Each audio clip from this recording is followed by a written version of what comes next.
Hey everybody, it's Michael Martin. Hope you're doing well. It's Thanksgiving week here in America, so we're going to be off on Thursday and Friday.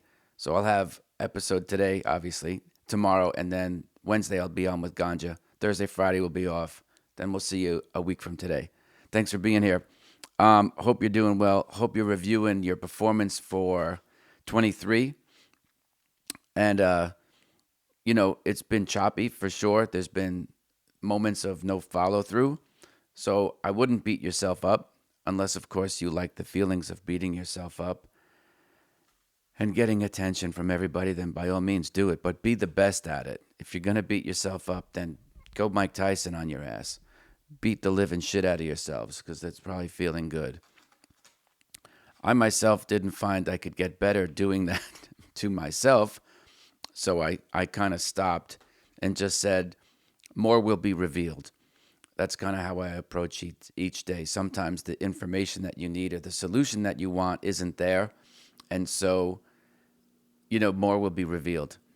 And that requires you to have patience. A lot of folks don't like to have patience, they don't like having to be patient. So I want you to, for homework, you can investigate what are the feelings that you feel when you have to be patient.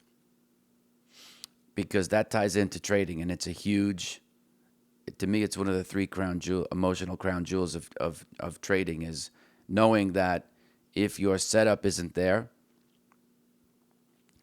then you have to sit on your hands because that's the pro move. As opposed to like uptiming or downtiming or trying to find, again, 14 strategies to apply on one instrument. To me, that's desperation and it's a coping mechanism. To me, it's much better if you are much more promiscuous in your thought process and then extend your universe of instruments. This might sound weird, but I think the worst thing that happened to retail traders is the micro and the miniization of index futures. It certainly was good for the exchange, and it's certainly good for pros because they can kind of feed on everybody. But I don't know that it's really served the public because, just because you've given them access to something doesn't mean it's in their best interest. And most of the folks who are struggling or who have failed and have written me were in fact trying trade. I don't even know what the tickers are. What is it? MEQ, and right then there's the E mini. And what they try to do is no matter what, because their accounts are too small, they spend all day trying to find an edge, as opposed to developing an edge that they can deploy across many many instruments. And so what ends up happening, and the point of the story today is to give you a vibration of abundance. Whenever I was struggling, I would always just say, you know what? I don't accept this bullshit. And I'm going to go focus on what it is to be great. And I didn't know what that was. But along the lines of fake it till you make it and act as if, that type of energy, even if it is momentarily bravado or machismo, it's far more superior than to sit back and get a case of the poor me's.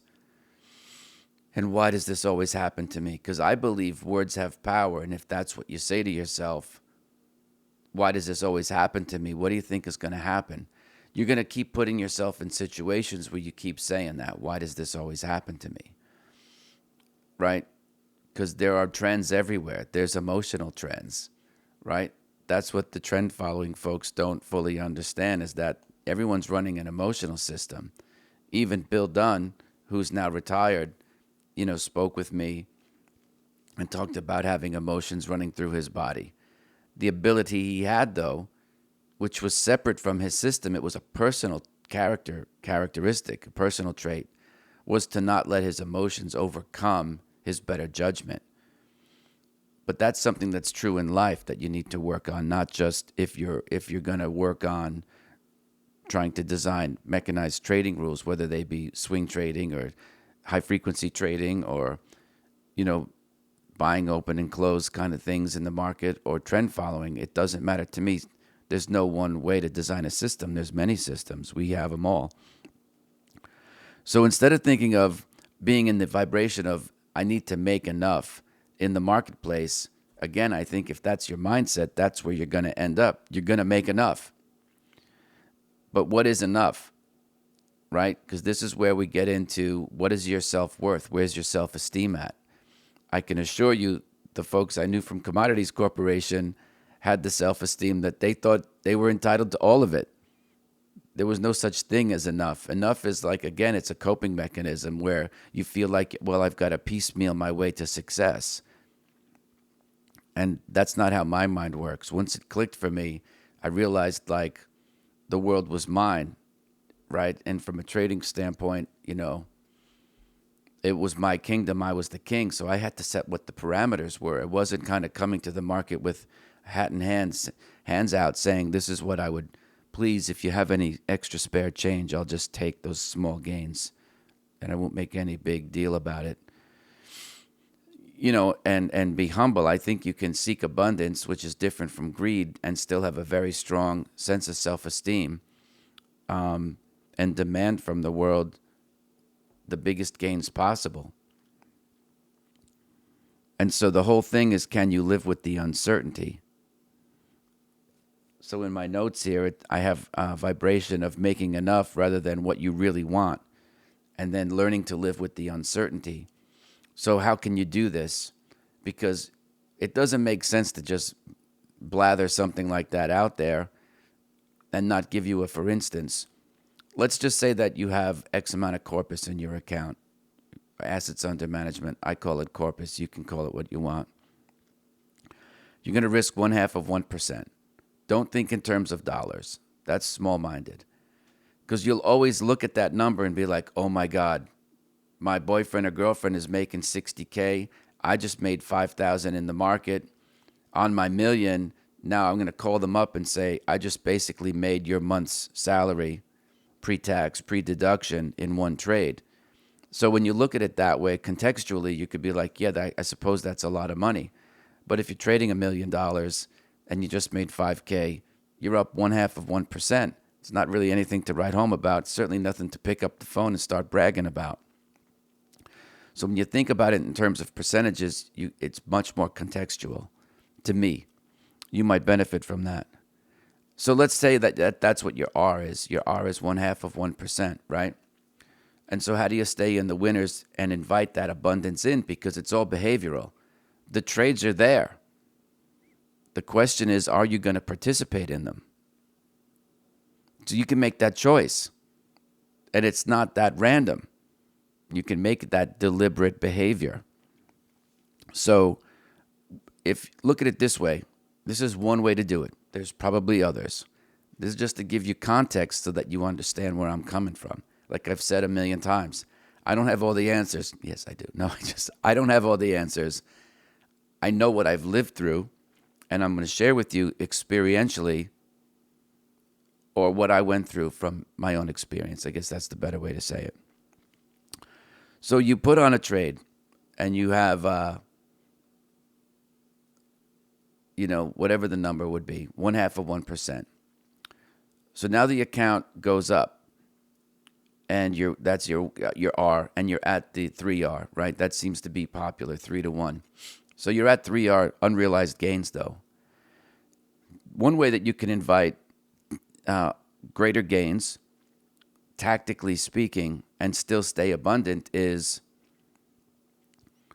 if you were willing to risk 1R on your original account balance in order to be in the trade. What's the difference if you're at 3R and you're still risking 1R, 1/2, right, of 1%. So you put your stop in at 2R. What is the difference? What changes because you go from trading your cash balance, say with no other positions and no unrealized gains, you just have cash or money market funds, and you risk 1/2 of 1%, then you find yourself from good luck, good timing, or good analysis, could be any combination of them, we'll take them all, you're up 3R on the trade. So in that moment of time, if you looked at the trade and said, okay, if I was coming into finding another trade, those unrealized gains would be part of my account balance. My R would still be 1/2 of 1%. It would be incrementally smaller. I've got my protective stop in. What's the difference? What does that do to you when you have unrealized gains? Because I think from the emails I get, you panic. And I'm like, why would you panic when you're in one of the most abundant states that you could be in when you're a trader? What's the point of panicking? Because when you panic, I believe, I'm not a scientist, but psychologically, I think your fight or flight mechanism kicks in. And then you induce a trade, which feels good in the moment because you relieve the emotional pressure. But financially, you just cut your big toe off. Let's leave it at that. So now you're off balance. That's why we have toes, right? Big Pappy's got big toes. So what I would do is to think and meditate on that and say, okay, maybe Mike has a point here. Why do I panic when I have unrealized gains? I have got my protective stop at 2R. Worst case scenario, still going to get knocked out making money. Take it home overnight, take it home over the weekend, of course, and adjust my stop higher. A handful of times it'll definitely go up to 4R, 5R, maybe 6R, in which case you'll always get stopped at, say, 3, 4, or 5R, respectively. And then you get used to that. That's how you become comfortable when you're uncomfortable, is to put that R into perspective. Why is it different when you have your initial account balance and the corpus, whatever you're trading in futures? I think, you're dealing with cash. There's no money market, but what is the difference? Why would you look at those differently if it's the same R? Why would you need to take it? What's the fear that it's going to go away? Where does that come from? Show me the science. Because I think you've made it up in your brain. I don't think you have the numbers, to be frank. And I say that, I know I sound like a big jerk, and I don't mean to, but I know the numbers. And so if your goal here is to exact as much cash as you possibly can and not just make a living or make enough, making enough satisfies an emotional need because it's all relative to your situation. So you have to supplant yourself and say, I got George Soros here and I got Druckenmiller here. How am I going to feel about taking my big 0.5% winner? Sure, right. If it's your first month of trading, you have to go through that. But very quickly, you need to realize that this is an industry where, since you're responsible for everything that you do, and you're responsible for everything that happens in your account, good or bad, you get to design it and architect it exactly the way you want it. Might be the only reason, not the only reason, but it's certainly a good reason of why you might even be listening or watching the show, is because I dreamed those bigger dreams. It was a mindset issue. The tactical part's not terribly difficult. In fact, it's the same. You add length to your portfolio, you put in your protective stop. Market goes up, you adjust your protective stop. So you cancel and replace. Okay, maybe that's slightly different, but it's all about babysitting a wish list of stop orders. Here's where I'm going to enter the market long. So I have those buy stops, not limits. I have buy stops above the market to add length at appropriate levels. As soon as I get filled on any of those, and nowadays it's so easy. You get filled, you can get a text message. I still get phone calls, but the technology it makes it so much easier. So then when we have some time over this, the reason why I'm speaking about this is because, there's probably some slow times. You'll have Black Friday and Cyber Monday. Don't put more thought into holiday shopping than you do for your trading models, right? Because you deserve it. In my paradigm, if you're willing to do the work, you might as well get paid. And you might as well get paid as much as you possibly can for the risk that you're willing to take. And that to me is a simple exercise that can help you improve your trading by, I don't even know. I know people write in, they say they've doubled their gains just by sitting on their hands. But you have to get used to feeling the feelings of uncertainty, dealing with the probabilistic outcomes of a trade, and then realizing that in the event that you put in a trade and the rare times it works against you in such a way that it goes to break even, don't be a bitch. It's not the end of the world. If you do thousands and thousands of trades, that's going to happen. But it's not worth forsaking all the gains on all the other trades that you make by sitting on your hands and taking them home overnight, taking them home over the weekend, and adjusting your stop higher accordingly. You see? it's not worth it. So you're making a mountain out of a molehill, and you're afraid of a boogeyman that I can think of maybe 3 times over the last decade that happened. And you're like, oh, well, it's just the way it goes. If you do enough trades, you got to understand that at least one thing that's bad is going to happen to you. I was locked in limit moves against me. It's the way it goes. Doesn't happen too frequently. And to be honest, it hasn't happened since the instance I wrote about in the book. I think it was Mad Cow, as I was in cattle and Mad Cow hit the tape. So it's very rare. And I'm telling you, bigger gains in your portfolio are all about mindset. You need to invite them. You need to feel comfortable living with the uncertainty. I'm going to talk about the 3 crown jewels. I just don't feel like getting into it now because it's a longer video and it requires examples, and I just don't want to do a 2-hour video right now because I want to do tomorrow's episode as soon as I hang up here so that I can be done for the week because I'm busy. Otherwise, I appreciate everybody being here. I see all the comments. I appreciate you all writing. And what I just explained was exactly how I learned to get comfortable with the feelings of being uncomfortable, with the unpredictability of trading and the uncertainty, or the fact that you're dealing with, I need to be accurate, and I love that feeling, but trading is probabilistic. And I didn't have a choice. I really couldn't get by making small gains. So that was kind of a happy accident, as the late artist Bob Ross would say. There are no mistakes, there are only happy accidents.